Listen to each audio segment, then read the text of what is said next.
have quick revision of our tariff so that we can manage affairs in the at least up to 2025. We have mapped out an arrangement where we will in the future will prioritize our project implementations so that our capacity to pay back the loan portfolios will not get affected.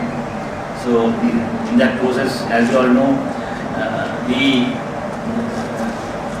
the ministry is looking forward to your support and encouragement, mainly because we have been as generous as possible with your normal trade union demands. We have given you a very handsome salary increase as soon as I took over. Whatever difficulties I faced, I argued with the Treasury and the Cabinet, and we were able to get that for you. And same thing happened when the bonus issue came also. There was many impediments, but then we were able to overcome all that. But now it is up to you to try and improve the performance of the board. There are various areas in which the performance can be improved. This morning when I spoke in Ampara, I mentioned about the recent study done by the EDB, which has suggested that we convert all our regional support centers into profit centers, so that they will have to be, you will have to stand alone. You have to earn your money, you have to spend your money. You don't have to, without looking towards head office for everything, making every regional support center a separate profit center is one way in which we can assess the performance of each regional resource center as against the other, so that there is a proper evaluation of your performance. This is something that I'm sure our new GM will put into operation. Then there are some of his other ideas he discussed with me about doing a survey of all the existing schemes and look at how much of additional connections would be given, and to relax the conditions that we have imposed on consumers. So that is something that we are looking at. We are putting very unnecessary burdensome conditions which are preventing many consumers from getting water supply where there is ample supply available. So this is because we insist on a deed, we insist on various other documentation. So since water is a basic human right, anybody who is asking for water will have supply. We don't have to depend on landlords and tenant issues and their problems. So that is not something regarding which we should be bothered about. So we must make it easier for anybody to apply for connection. And if they have any other bill, if they have an electricity bill, that should be enough for us to consider them as a consumer. We only want the proof of their domicile, proof of the fact that they are staying in a premises. Whether they are legally staying or illegally staying is not our business. So then that's one way in which we perhaps will be able to get about at least 150 to 200,000 connections island-wide if we relax these rules. And similarly, also wish us to do a survey to see how many would be willing to apply if we are able to give them an extension. Because sometimes you need very small extensions in certain areas which might facilitate more connections. So we look at the viability of doing profitable extensions in certain whatever areas that are available. Wherever we have sufficient water resources, we can try and improve our service delivery to these people. So we are unlike the other public utilities in the country. Now, electricity board has virtually covered the entire island, and they have covered almost 95% of the country. And they have, they are a standalone institution which, and they have turned the corner and they are making profits. Ceylon Petroleum Corporation, of course, is in a perpetual difficulty. Then the Sri Lanka Telecom is another institution which has now been infused with foreign capital, and they have also turned around that. But then the government and the treasury and other people don't understand our difficulty. Unlike the electricity board and the telecom, we transport mass. You see, they only transmit signals. That's very easy. You see, their breakdown means it's not very difficult for them to, correct the breakdown. But when we have to virtually pump the water, the entire mass transit has to take place through our pipelines. So any breakages, any disruptions causes a lot of difficulties for us. We have, it's not as transmitting signals like the telecom or the electricity board. So these difficulties sometimes patients doesn't understand. We have, so in a situation like that, we need to improve our service delivery. We can find out ways and means of improving our service delivery, and we have to become more customer friendly. I have seen some of the regional resource centers which have improved tremendously. One, for instance, my own electoral district, Kalmunai, the regional resource center there is very clean, and it is functioning very efficiently. So that's I think you served there also. You had served already. So we have. So we would like to see. Now recently I visited somewhere in Kalmunai district. Not Kalmunai, somewhere yeah, they have converted a paddy store and have set up the office there. But then it is very nicely maintained and kept very clean, and a good green environment has been created. And lot of, you feel, the working environment has become so pleasant. So this is something that we ought to do everywhere, I'm sure. But this is something that we don't see in the head office. Head office is a right royal mess. You see, I hate to go there, because when you look at the head office, it is, I'm sure it can be much better. You see, so our buildings are also too old. I'm sure we must soon have a good, neat head office building. We must initiate work on that. Whatever responsibility we have, we must try to have a. And then the other thing is, we have to enter into the next era. We can't go on in the same business model that we are now practicing. The new business environment calls for some changes. We just can't ignore private sector capital and the management skills that can bring some value to our institution. So what we have to do is, we are looking at ways and means of public-private partnerships, and then we will soon be looking at a few projects to roll out as public-private partnerships, one of which is Devalop scheme, which we already, the RFP is being prepared, and that will become a groundbreaking new venture for us to look at. So the procurement process is being now handled with the assistance of the ADB.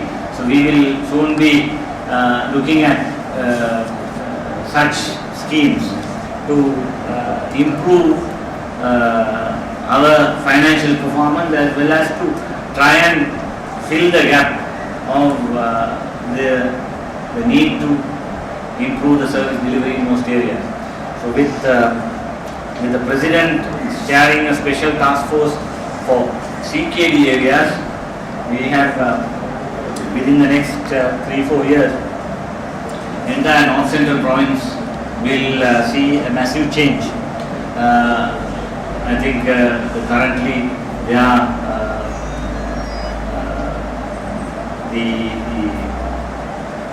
the coverage is about 40%, but we will reach up to about 90% in another 4 years if all the schemes come into place.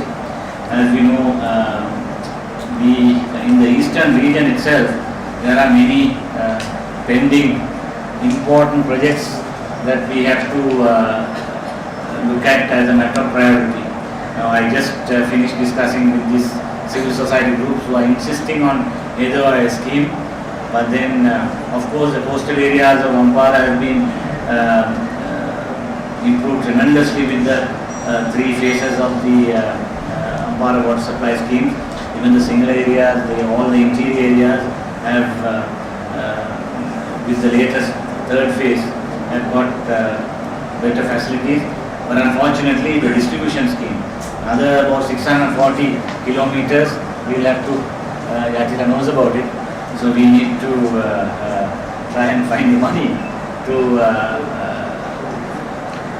complete what has been left out by the earlier scheme. Unfortunately, people have sometimes they have got misconceptions. Now, we had the extended part of the scheme outside Ampara district to Batticaloa district as well, to Paduvangara area and all that. So that has been, unfortunately, people have got the wrong understanding that we have diverted the water that should have come to Ampara, but that was not so. The fact was that even those areas needed water, and then it is not a question of denying one group of people water. And we have to, of course, the Batticaloa scheme needs to be rehabilitated. We have to improve supply there. Then we have the pending Valachena Uttamavadi scheme, which has to draw water from Unnicha tank. So they are now looking to finalize the funding sources for that, because that the temporary supply lines we have extended to Pasikuda area is hardly sufficient. Recently, a World Tourism exhibition and workshop was held last 4-5 days. We had to ask them to do us 2 or 3 tanks to do makeshift supply. So with the increase in number of hotel rooms, with the influx of tourism, demand for potable drinking water has increased tremendously. Therefore, Batticaloa region is where we have to concentrate more. Trincomalee, of course, has its own problems. We have had a few schemes that have opened. We have got cabinet approval to go ahead with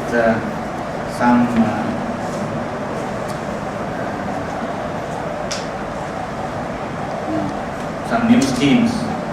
Particularly, we are looking at the Anuradhapura North scheme as well as the South scheme, and some parts of it, Mahavilachya and Meentale and other areas, Padavasiripura, Gomaran, Kadavala, then also up to Kuchil. So, the Australian government scheme, that's a massive project. In fact, Anuradhapura alone has about 3-4 schemes. Anuradhapura, Polonnaruva East is about almost $400 million. Then Anuradhapura North, there is another 300-400 million. Then they are talking about Rajangania scheme, which is again going to take up another 300-400 million. So these are all going to adapt to our loan portfolios. So we need to be very cautiously and carefully preparing ourselves to try and be efficient in our revenue collections, and to make sure, because these are all rural schemes, as you know, is going to be not going to be that profitable, because our distribution is we cannot cope with the isolated pockets of houses that are spread all over these difficult areas. But because of the CKD issue, we are under obligation, since it is a government priority for us to implement these schemes. So therefore, some of these schemes have been earmarked to be completed before the end of 2019 to augment this. In addition to that, we have several other NRW projects which have been implemented in Kalmunai, and we are looking forward to some big projects in Kandy as well. Kandy North is another very big project. And we have 3 other Exim Bank funded projects from India, which is to be rolled out very soon. Volgawal Mavatagama, as well as Kundasala Haragama, and the other one in Kalutara, the Arugama, Matugama, Avilavata scheme. So these schemes, when they come on board, our service delivery will improve. But then in the meantime, our loan commitments also. So GM says 500 billion worth of projects have to be implemented in order to cover 80% of the country, is the estimation that we have. So it is a huge task. And this is just to talk about our water supply schemes. Then we have the sewerage and drainage aspect of it. Now that aspect is, we have only about 2.5 to 3% coverage in the entire island. So there is a massive portfolio before us to implement sewerage schemes. So we have some impending sewerage proposal. Our GM comes from the division, so we need to. That's a poor cousin of the water board. So the sewerage division, less focus, because less revenue. Nobody, we implement scheme, but nobody is tapping into or taking connections. Everybody is happy with their septic tanks in their households, and they are not connecting to the common sewer. So this is a big problem we have every year. Even in the urban areas, we are facing this problem. So this is something that the government will also like to support us. We have, if you want to improve sanitation, we need to have better storage. So sanitation is also an area where we need to, of course, our country compared to the entire region has a better sanitation record. So India, Pakistan, Bangladesh, all these countries have very poor records in sanitation, whereas we have reached 95% sanitation record, which is one of those UN goals which we have achieved much ahead of time. So with all those achievements, I am sure this National Water Supply and Drainage Board, being the predominant service delivery organization in this important public utility, we need to improve performance, and to improve performance, I am sure several new methods will have to be introduced, and I am sure your wholehearted support will be available to our new general manager and the management to achieve these targets we have set ourselves. Then I want to make use of this opportunity to come out with my own public interface by mobile services, which I want to start from the 1st of August. So, which I have informed the management that I want to do it every month in each RSC area.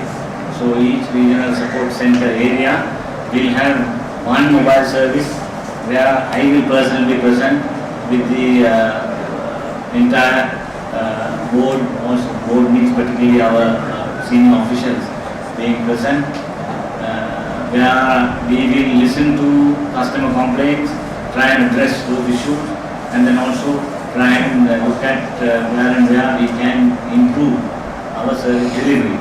So towards this, we will usually have the mobile service where I participate will be on the second day. The first day will be the officials will meet and then discuss. We will have to do a preparation about what needs to be done, and whatever small improvements and whatever grievances that the customers had will have to be studied before my visit, so that whatever could be addressed during my visit would be addressed while I am upon the government about our good work, and to also this is some duty that we owe to the customers. So towards that end, I am sure these mobile service scheme, I will also make myself available for a short while when I come for the mobile to look at worker grievances on the water supply and drainage board. Different sectors, they have variety of grievances. They can, in their area, they are faced with certain issues, they can bring it to my notice, but I must be given some prior notice as to what are the issues that they want to bring up. Rather than looking at individual complaints, I would rather look at collectively difficulties that employees face with the management, so that we can find some amicable solutions for them. So this is the purpose behind the mobile service. Then there is another concept which I have been talking about, which I want to try and implement, is to create a new concept called water footprint, so that we will in the future be able to measure, particularly this relates to our commercial customers, to see the consumption patterns to be studied, and to suggest or to create a reward scheme for water conservation and the recycling of water. To support recycling of water, so whoever who is able to turn over wastewater to recycle and again reuse it. So we will be introducing a scheme through which the water footprint of every product will be measured. So all the industries and producers, including food items, we will measure to see how much of water has been used in producing a particular item, so that we will try and reduce that footprint, so that as it goes along we will introduce some efficiency into the production methodology, so that the water footprint will improve in the product. So that will, in the future, I would like to also legislate to give some incentives for companies and industries who will improve their water footprint. And we all know about the carbon footprint issue, so this is almost similar to that, but it applies to the industrialists and producers. So we would like to look at that formula. In fact, I have been discussing it several times, and I want to do this and also introduce this and then popularize this concept so that it be picked on. Then we have been also tentatively involved in various other CSR projects. So we must also actively involve in a few CSR projects on our own, so that we will be useful. We are not only people now, we are known as people who people tend to think water is a free resource that we are unreasonably charging them. So, but it is not so. All of us know we are being as reasonable as possible, but our cost of production as over a period of time has gone up. But we need to try and see what we can give back to the community. So towards that, we have to get involved in some CSR schemes ourselves. And several other private sector companies have come forward to participate with us in variety of CSR schemes, and some of our contractors and other business associates who have been working with the water board are also willing to take part in some of the CSR schemes, like medical camps. For instance, one of the Korean companies have come forward to do medical camp to do plastic surgery. For patients. So they want us to organize it and then bring 4 plastic surgeons from Korea to do plastic surgery as a CSR project to help. So they have, the water board will do this. We will do the same thing. There are several other reverse osmosis plants are being supplied by many companies to CKD affected areas. So that has become a very popular scheme. But then, and we have also installed several such things in the schools. Now we have improved supply of water to many schools by giving them small reverse osmosis plants. And we also have a project along with the Education Ministry and the Health Ministry to improve sanitation in schools. So this is a new project. We need to, I think, as water board employees, we'll have to be a little more proactive in participating in such schemes to show that we have a human face to our. We are involved in teaching them about conservation of water, about preserving water resources. Then we need to also talk about watershed management, which is an important issue in this country. So several things we must get involved. So going beyond what we have done in the past. I know you have had your annual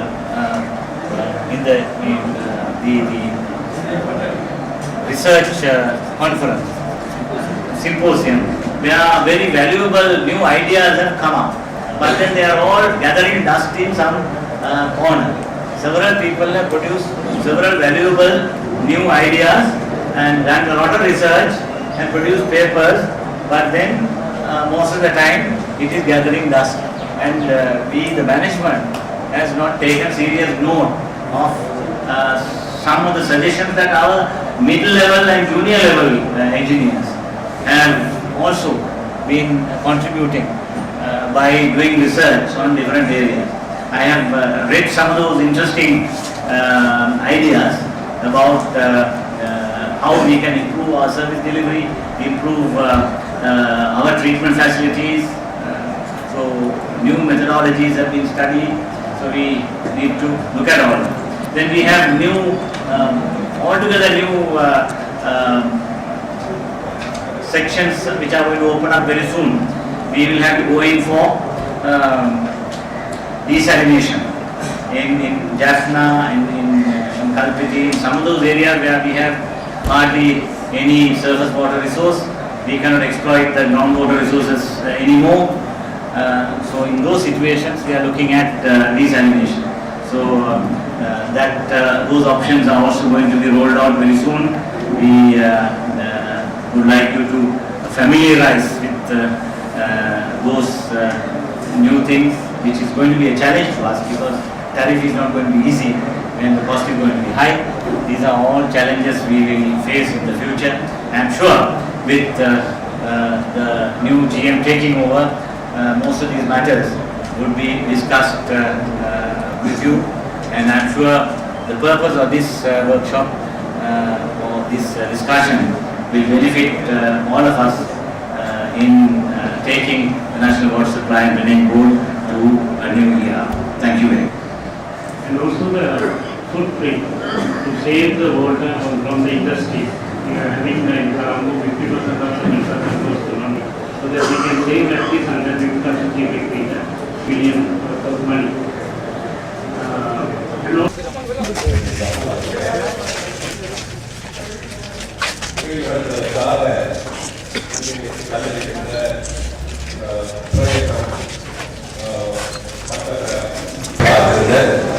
எங்களுடைய ஸ்ரீலங்கா முஸ்லிம் காங்கிரசின் தலைவரும் நான் உங்க வீரை 4 மணிக்கு தான் எடுக்க இருந்தேன். நல்லது, நீ எனக்கு காட்சி எல்லாம் வைத்து விட்டாய், சாராயம் வாங்கி தண்ணீரை இருந்து விட்டாய். ஆகவே முதலில் இருந்து தயவை உறுதிப்படுத்தியதில்லை, கடைசியில் இருந்து போவோம் என்ற ஆரம்பித்து உயிர் எடுக்கப்பட்டது. அதனால் தான் கொஞ்சம் இந்த நடக்க வேண்டிய விஷயம் இலக்கிய பாரம்பரிய மண், இலக்கிய மனம் சமரம், நவீன காவியங்கள், குறும்பாக்கள், கவிதைகள், வெண்பா அந்த வரிசையில் இணைந்திருக்கிற முகாம் பட்டதாரி ஆசிரியராக கல்வி டிப்ளோமாவாக ஆங்கில டிப்ளோமாவாக இருக்கின்ற கவிஞராகவும் கிழக்கு மாகாண பண்பாட்டாளர்கள் திணைக்களத்தின் வெளியீடாகவே வந்திருக்கிறது நம்மால் உணரப்படுகிறது. உண்மையில் கவிஞர் மகாதேவன் அவர்கள் கவிதைகளில் காட்டுவதில்லை சோம்பரித்தவர்கள் என்பது எங்களை பொறுத்தவரை ஒரு முக்கியம். கவிஞர் இந்த கிழக்கு மாகாண பண்பாட்டாளர்கள் திணைக்களத்திற்கும் கவிதை என்பது நிறைந்து கிடக்கிறது என்று இப்போது பலரும் சொல்றார். உண்மையாக கவிதைக்கு நோயாளர்கள் இறுதி தாக்கும் மருத்துவமனை கொட்டு பூச்சிகளின் வலைப்புகளால் அலங்கரிக்கப்பட்டுள்ள பொது முககம் மத்திய வீதியில் ஏங்கி சென்ற பேருந்திலே இலவச பிரசவம் செய்த கட்டுரை வீரமாய் வளர்ந்திருக்கும் பனைமரத்திலிருந்து ஊரையே ஆட்சி செய்யும் தேர்வுச்சிகள் பொன்னூன்றுகளில் நெல்மூட்டை சுருக்கியே வளைந்து போக முடியவர் இத்தனையும் என் கிராமத்து பயணத்தில் அதிசயங்கள் என்று அவர் எழுதியிருக்கின்றார். ஆகவே கலை மனத்தால் மேற்கொள்ளும் போது அதன் ஈர்ப்பு தன்மை அதிகரிக்கும். நீண்ட வசனங்களிலிருந்து கவிதையை முறை சார்ந்த விடையமே படிவம் குறியீடு காட்சிப்படுத்த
தன்னுடைய மகளிர்களுக்குள்ளே ஆழ்ந்து ஈர்த்திருக்கின்ற பாயங்கள் பாடங்களை மனிதனுடைய மைந்தன் பாடங்களை ஃபாரூக் அவர்களே, அதுபோல இந்நிகழ்விற்கு பிரதம அதிதியாக கலந்து கொண்டிருக்கின்ற இந்த மணல் கடலோர மணல் என்று வருகிற போது ஈரம் சரிந்த ஒரு மணல் என்று நான் புரிந்து கொள்கிறேன். அந்த ரெண்டும் தான் இந்த அட்டைப்படத்தில் இருக்கிறது. ஈரம் சரிந்த கடலோரத்து மண்ணும் கடற்கரை மணல் ரெண்டும் சேர்ந்து வந்துதான் அதற்குள்ளே இருக்கிறது. மண் மணலுக்கு மடியே வேறுபாடு இருக்கிறது என்று சொன்னார்கள். இந்த கடலோரத்து மணல் என்று வருகிற போது எல்லோருக்கும் அது ஈர்ப்பான விஷயமாக இருக்கிறது.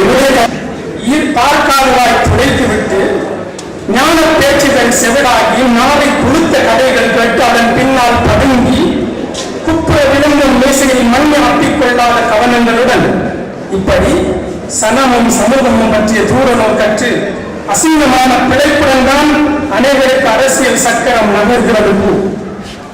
அப்படியான அரசியல்வாதிகளுக்கு இந்த கவிதை சமர்ப்பணம். நான் வேறு வினாவாரியாக சொல்லவில்லை. நிலவின் நட்பு என்ற ஒரு கவிதையோடு இந்த கவிதை தொகுதி முடிந்து விடுகிறது. நிலவு என்பது எல்லோருக்குமே சொன்னால் அந்த கவிதை இன்னொரு விஷயத்தை சொல்கிறது. நான் அப்போது ஒரு பெரும் கடல் என்ற ஒரு வசனம் அங்கு வராமலே இருக்கிறது. இப்படி எழுதப்படாத விஷயங்களை கற்பனை செய்கிற அளவுக்கு கவிதைகள் புதிய புதிய விஷயங்களை உட்படுத்திக் கொண்டே வரும். சோழத்தினுடைய நான் அடிக்கடி சிலாகித்து சொல்கிற விஷயம், சிறி பாய்ந்து ஓடாத வருங்கால மனித நதி என்று ஒன்றை சொல்வார். அவர் GS ஆகியவர் இந்த பிரதேசத்தில் அவர் பணியாற்றியவர். அந்த கையொப்பம் இடையே போனது அந்த நாவல் அந்த ஒரு கலைஞருக்கு தான் அனைவரும் அப்படியான கவிதை முயற்சிகள் பற்றிய புதிய விஷயங்களாக கொண்டு வர முடியும் என்பதை அடுத்ததாக சொல்லலாம் என்று நான் நினைக்கிறேன். ஏனென்றால் இந்த கவிதை மரபுகளை பற்றி எப்போதுமே சொல்லும்போது மிகவும் நுணுக்கமான ஒரு ஈடுபாடு கொண்டது. கவிஞர் சொற்களை தேர்ந்து பொருட்கி பதிவு செய்வது என்பது கவிஞருடைய மிக முக்கியமான. சில கவிதைகள் இன்னும் சிறிதாக வருகிற போது நிச்சயமாக அழுத்தமான விஷயமாக கொண்டு சேர்க்க வேண்டும் என்பது அவர்களுக்கு ஈடுபாடு. பேராசிரியர் கொஞ்சம் இடவலாக புரிந்து கொள்வதற்கு கஷ்டமானதாக இருக்க வேண்டும். இதற்கு மேல் அதிகமாக நான் நேரம் எடுக்கவில்லை. ஒரு கவிஞர் கதை கொண்டிருக்கிற கவிஞர் ஒரு பிரதேசத்திலே பிறக்கிறார் என்றால் அந்த பிரதேசத்து உணர்வுகளை அவர்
கருதுகின்ற நண்பர் பாலமுனை ஃபாரூக் அவர்களே, அன்புக்கும் மரியாதைக்குரிய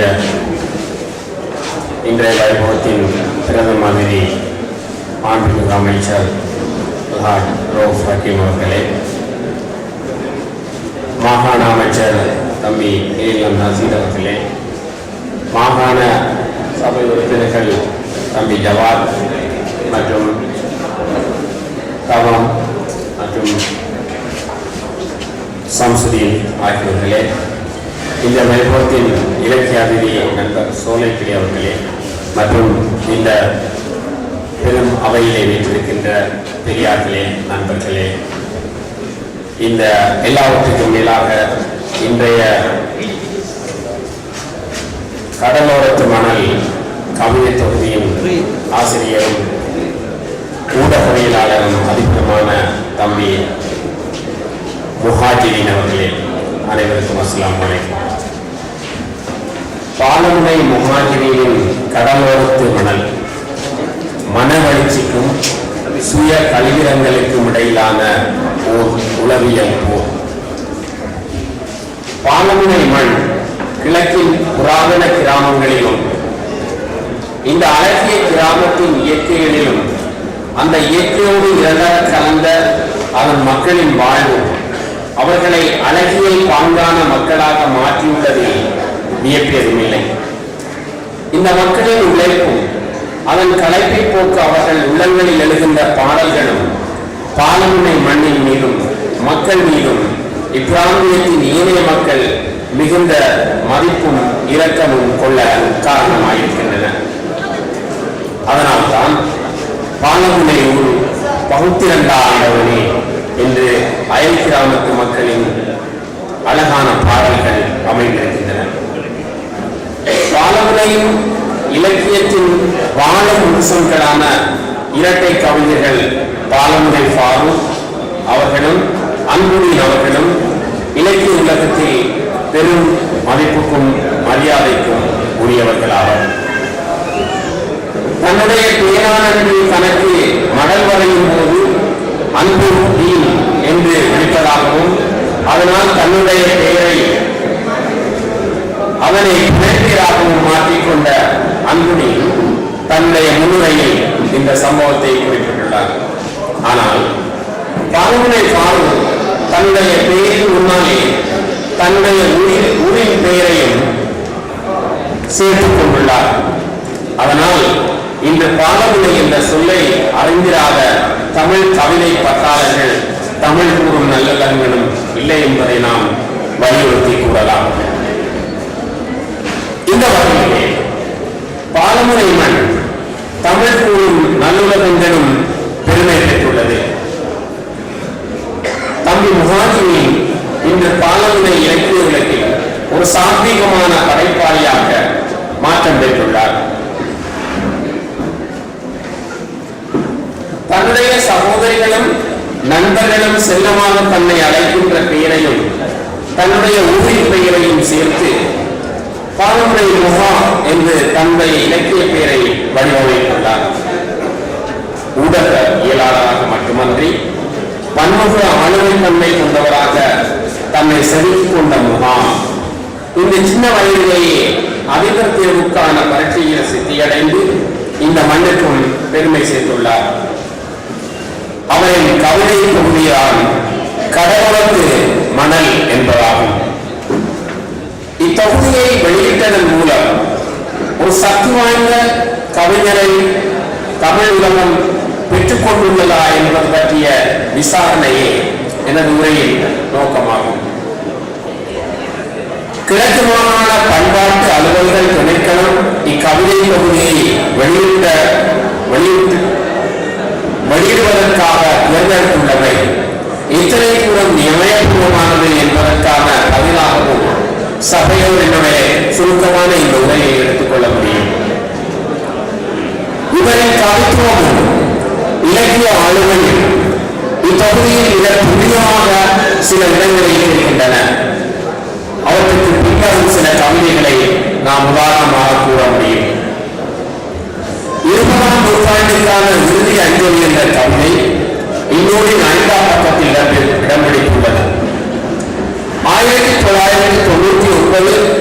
வழிகளிலே கவிதையை அவர் படைத்துள்ளார்.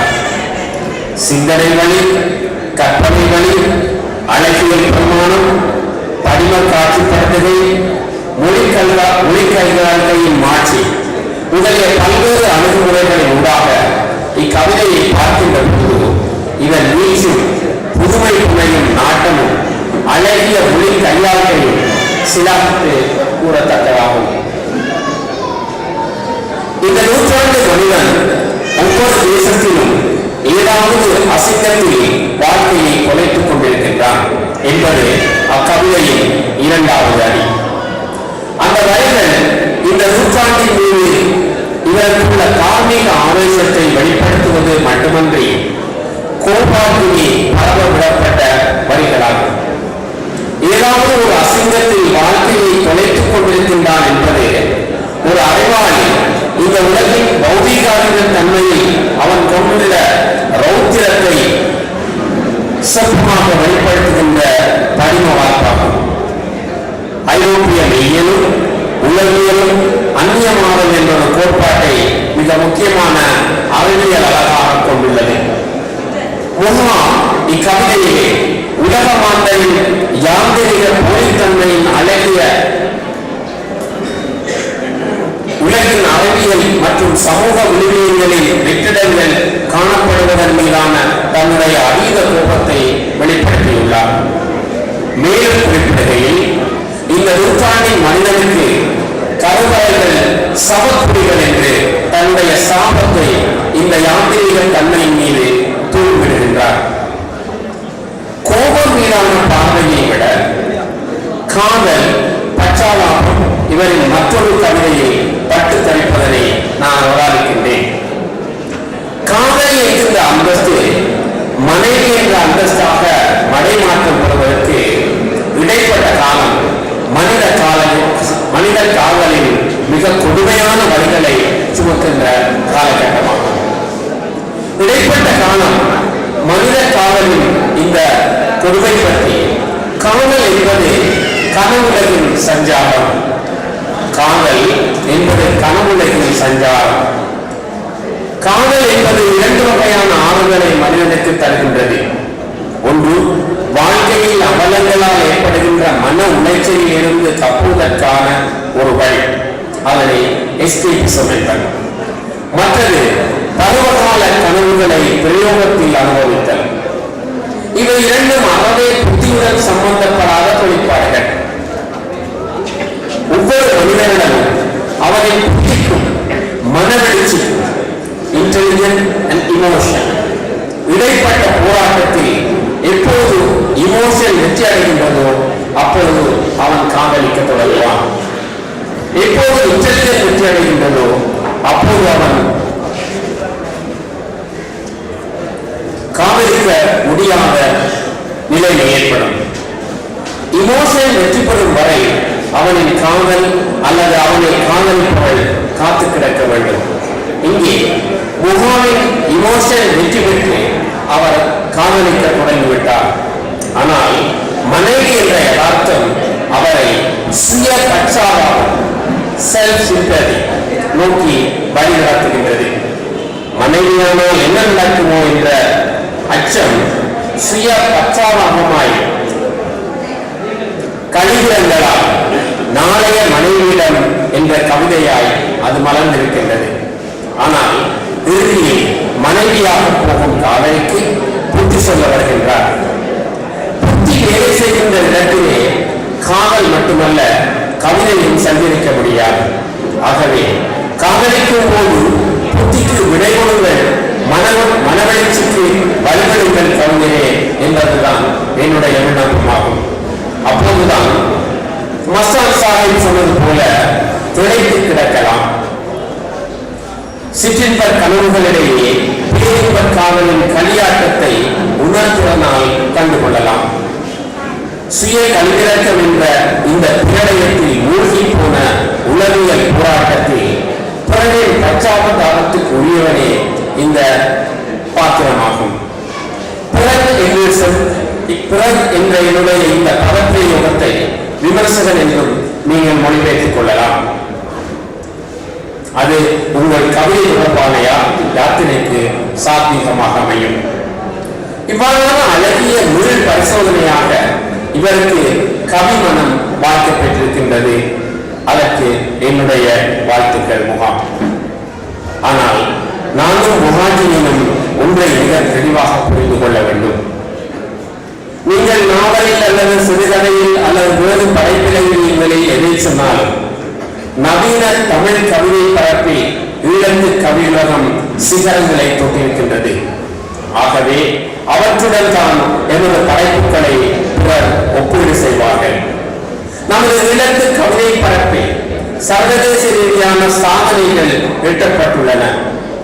இந்த துறையில் மட்டும் நமது கவிஞர்களான சோலைக்கிளி, ஜெயபாலன், சேரன் என பல தமிழக கவிஞர்கள் தொடாத உச்சங்களை தொட்டிருக்கின்றார்கள். இந்த கவிதை சுழியில் நானும் நீங்களும் தாக்கு பிடிக்க வேண்டுமாயின் நாம் வெகு தூரம் பயணிக்க வேண்டியிருக்கின்றது முகாம். எப்போது நம்முடைய ஈகோவை தூக்கி போட்டு நமது சப்பாத்துக்களாலேயே நாம் மிதிப்போமோ அன்றைக்கு கவிதை உச்சம் உங்களையும் என்னையும் நோக்கி ஓடிவரும். அதற்காக நம்மை நாம் தயார்படுத்திக் கொள்வோம். முகாம். அஸ்ஸலாமு அலைக்கும்.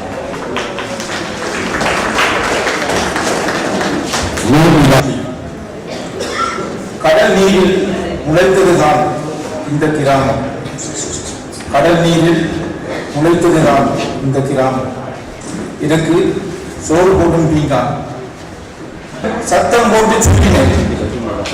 நாங்கள் ஒற்றுமையாக இருக்கிறோம். என் மனம் அழுதது. இருந்தாலும் என் மனம் அழுதது. என் சோறு போடும் பீங்கானின் ஒரு புள்ளி அழிந்ததை போல இருந்தது. ஒரு புள்ளி அழிந்ததை போல இருந்தது. இந்த கவிதையை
Sebenarnya,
இலக்கிய முகவரி எங்களுடைய இந்த அவையின் தலைவர் கலாபூஷணம்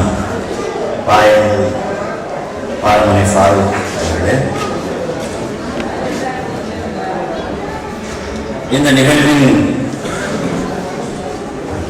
இலக்கிய அருவி என்கிற தகைமையோடு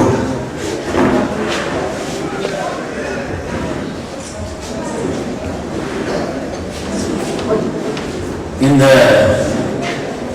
மாவட்டத்தின் கரையோர பிரதேசத்தின் மண் வாசனையை தமிழ் கூறும் நல்லுலகெங்கும் கொண்டு செல்லுகிற கவிதை படைத்து புகழ்பூத்த நண்பர் சோழக்கிளி அவர்களே, மேடையில் இருக்கிற திறனாய்வாளர்கள் நண்பர் சிராஜ் மஷூர் அவர்களே, சகோதரர் மன்சூரை காதர் அவர்களே,